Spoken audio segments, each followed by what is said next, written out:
ये आकाशवाणी रायपुर है। छत्तीसगढ़ी समाचार बुलेटिन के संग मिनल तिवारी के जय जोहार। अब सुनाओ आज के प्रमुख समाचार। मुख्यमंत्री विष्णुदेव साय आज रायपुर में मुख्यमंत्री बिजली बिल भुगतान समाधान योजना के करें शुभारंभ। राज्य विधानसभा में आज गैस सिलेंडर के किल्लत के मुद्दा गुंजिस और प्रधानमंत्री नरेंद्र मोदी काली गुवाहाटी ले प्रधानमंत्री किसान सम्मान निधि योजना के 22वां किस्त करही जारी। अब समाचार विस्तार ले। मुख्यमंत्री विष्णुदेव साय आज रायपुर में मुख्यमंत्री बिजली बिल भुगतान समाधान योजना के शुभारंभ करीन। उमन बताइन कि ये योजना ले करीबन 28,42,000 बिजली उपभोक्ता मन ला लाभ मिलही। उन्हें करीबन 1,566 करोड़ रुपया के बकाया प्रकरण के समाधान होही। एकर संगे संग उपभोक्ता मन ला लगभग 757 करोड़ रुपया के राहत मिलही। भारत में रसोई गैस एलपीजी के घरेलू उत्पादन में करीबन 25% के बढ़वार हुए है। ये बढ़वार सरकार कोतिले घरेलू उपभोक्ता मन बर आपूर्ति बढ़ाए खातिर ले गए फैसला के बाद हुई से। भारत पेट्रोलियम निगम लिमिटेड बीपीसीएल लोगन ला आश्वस्त करीन है कि सरकार एलपीजी आयात ला सुचारू रूप ले सुनिश्चित करे बर हर संभव प्रयास करत है। राज्य विधानसभा में आज शून्यकाल में नेता प्रतिपक्ष डॉक्टर चरणदास महंत स्थगन प्रस्ताव ले गैस सिलेंडर के किल्लत के मुद्दा उठाइन। उमन कहिन की गैस सिलेंडर के आपूर्ति में कमी के सेती लोगन हलाकान हवे एवं भाजपा विधायक अजय चंद्राकर आपत्ति जताइन। पूर्व मुख्यमंत्री भूपेश बघेल कहिन कि ये विषय केंद्र के जरूर है, फिर व्यवस्था राज्य ले होथे। श्री बघेल सिलेंडर के जमाखोरी के मुद्दा उठात एवं चर्चा कराए के मांग करीन। उमन कहिन की कमर्शियल गैस सिलेंडर के सप्लाई बंद है, जेकर ले होटल बंद होवत है। एकर बाद विपक्षी सदस्य मन कोती ले करेगे शोर शराबा के सेती सदन के कार्रवाई 5 मिनट बाद स्थगित कर देगी। कार्रवाई फिर ले शुरू होए में विपक्षी सदस्य नाराबाजी करत गर्भगृह में पहुंच गए, जेकर ले विधानसभा के नियम के मुताबिक ओमन खुदे निलंबित हो गए।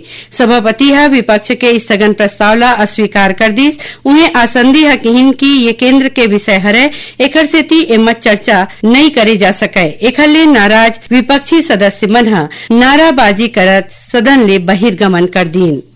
छत्तीसगढ़ राज्य निर्वाचन आयोग नगर पालिका और त्रिस्तरीय पंचायत के आम और उपचुनाव बर निर्वाचक नामावली तैयार करे के कार्यक्रम जारी कर दे है।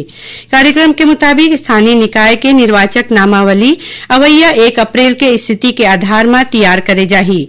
जौन मतदाता मन के नाव संबंधित स्थानीय निकाय के क्षेत्र, वार्ड या पंचायत ले जुड़े भारत निर्वाचन आयोग के मतदाता सूची में दर्ज होही, उही मतदाता स्थानीय निकाय के निर्वाचक नामावली में नाव दर्ज कराए बर पात्र होही। आयोग कोतिले जारी कार्यक्रम के मुताबिक दावा आपत्ति के निराकरण के आखिरी तारीख 23 अप्रैल तक करेगे है। निर्वाचक नामावली के आखिरी प्रकाशन 5 मई के होही।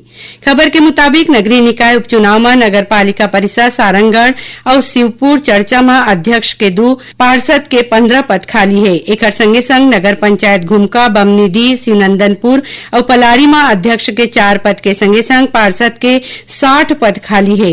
इसमें त्रिस्तरीय पंचायत में जनपद पंचायत सदस्य के 8, सरपंच के 78 और पंच के 1056 पद खाली हवे। ये समले प्रदेश के 33 जिला में कुल 1142 खाली पद पर चुनाव होना है। छत्तीसगढ़ी समाचार बुलेटिन आप मन आकाशवाणी रायपुर ले सुनत हो। छत्तीसगढ़ के खबर ले है आपकी वास्ता और खबर के विश्वसनीयता ले है हमार वास्ता। आकाशवाणी समाचार रायपुर के प्रादेशिक समाचार बुलेटिन के संगे संग हमार समसामयिक कार्यक्रम आप रेडियो के संग अपन मोबाइल में घलो सुन सकत हो। आकाशवाणी समाचार फेसबुक, ट्विटर और यूट्यूब में घलो हावय। हमार फेसबुक पेज हरे Chhattisgarh news on AIR, Twitter handle CGAIR news और हमार यूट्यूब चैनल हरे छत्तीसगढ़ AIR न्यूज। तो अब रेडियो के संगे संग आपके मोबाइल के माध्यम ले हम आप तक पहुँचत हन। छत्तीसगढ़ के हर खबर पर सुनत रहो आकाशवाणी समाचार। अब आगू बढ़बो बाँचे समाचार कोती। प्रधानमंत्री नरेंद्र मोदी काली 13 मार्च के असम के गुवाहाटी ले प्रधानमंत्री किसान सम्मान निधि योजना के 22वां किस्त जारी करही।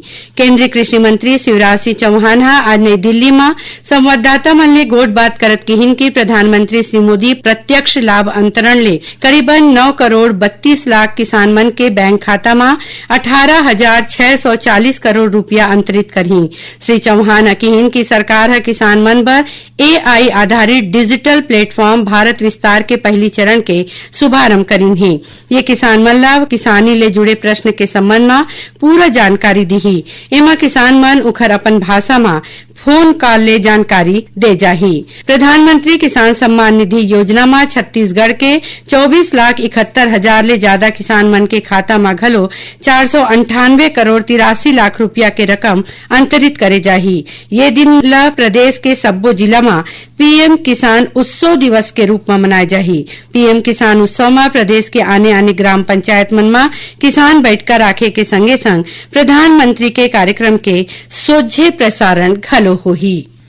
नवा रायपुर के आदिम जाति अनुसंधान और प्रशिक्षण संस्थान परिसर में काली 13 मार्च ले परंपरा से पहचान तक के थीम में आदि पर्व के आयोजन करे जाही। 2 दिवसीय ये कार्यक्रम में छत्तीसगढ़ समेत मध्य प्रदेश, तेलंगाना, ओडिशा, महाराष्ट्र और झारखंड के जनजाति कलाकार संघरही। कार्यक्रम में राज्य के चिन्हारी करे गए 43 जनजाति और उपजाति के संस्कृति, परिधान और चित्रकला ला दिखाए जाही।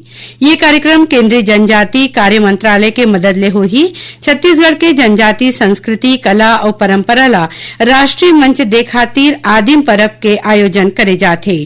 कार्यक्रम के दौरान यूपीएससी के परीक्षा में चुने गए अनुसूचित जनजाति वर्ग के उम्मीदवार डायमंड सिद्धू और अंकित साकनी के सम्मान घलो होही। बलरामपुर जिला के कुसमी थाना क्षेत्र के गांव त्रिपुरी घोसरा डांड में अवैध रूप ले करे जात अफीम के खेती के मामला में अभी तक 7 जिन आरोपी मन ला गिरफ्तार करे गए है। जम्मो आरोपी मनु पर एनडीपीएस एक्ट में मामला दर्ज करके कार्रवाई करे जाथे। खबर के मुताबिक पुलिस करीबन 4,345 किलो अफीम जब्त करे है, जेकर कीमत 4 करोड़ 75 लाख रुपया बताए गए है। पद्मश्री, पद्म भूषण और पद्म विभूषण ले सम्मानित प्रसिद्ध पंडवानी गायिका तीजन बाई के तबियत बिगड़ गई है, जेकर बाद उमन ला रायपुर के एम्स में भर्ती कराए गए है। उमन न्यूरो सर्जरी वार्ड के आईसीयू में राखे गए है, जिहां डॉक्टर मन के देखरेख में उखर इलाज होवत है। जानकारी के मुताबिक 70 बछर के तीजन बाई पाछू 2 बछर के ले लकवा के बीमारी ले पीड़ित है। अभी डॉक्टर मन उखर स्थिति में संलग्न नजर राखे हैं। नारायणपुर जिला में हुए एक रद्दा दुर्घटना में 3 जिन के मौत हो गए, उन्हें 25 ले ज्यादा जन घायल हो गए हैं। ये दुर्घटना नारायणपुर ओरछा मुख्य मार्ग में झारा घाटी गांव के तीर हुई, जिहां एक गाड़ी अंते तंते होके पलट गए। बताए जाते कि ये गाड़ी में 30 ले ज्यादा जिन बैठे रहीन। रद्दा दुर्घटना में 2 जिन माई लोगिन समेत 3 जिन के मौकच में मौत हो गए। उन्हें घायल मन ला नारायणपुर के जिला अस्पताल में भर्ती कराए गए है। पुलिस मामला के जांच करत है। और अब जानन मौसम के हाल।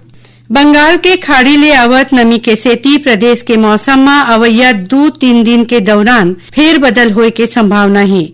मौसम विभाग के मुताबिक मौसम विभाग काली बस्तर संभाग के कुछ एक जिला में वर्षा होए के संभावना जताए है। उन्हें 14 मार्च के दक्षिण छत्तीसगढ़ में 1-2 जगह हल्का ले मध्यम वर्षा होए या गरज चमक संग छींटा बौछार हो सकत है। एकर संगे संग 15 और 16 तारीख के प्रदेश के सबो जिला के कुछ एक जगह में वर्षा होए के आसार हवे। मौसम विभाग प्रदेश के अधिकतम तापमान में करीबन 4 डिग्री सेल्सियस के गिरावट आए के बाद कहे है। उन्हें कहूं कहूं गरज चमक संग हवा गरेर और गाज गिरे के आशंका घलो हरे। आखिर में प्रमुख समाचार एक घाव फेर। मुख्यमंत्री विष्णुदेव साय आज रायपुर में मुख्यमंत्री बिजली बिल भुगतान समाधान योजना के करीन शुभारंभ। राज्य विधानसभा में आज गैस सिलेंडर के किल्लत के मुद्दा गूंजीस। और प्रधानमंत्री नरेंद्र मोदी काली गुवाहाटी ले प्रधानमंत्री किसान सम्मान निधि योजना के 22वां किस्त करही जारी। एकरे संग छत्तीसगढ़ी समाचार बुलेटिन यही सिरावत है। जय जोहार।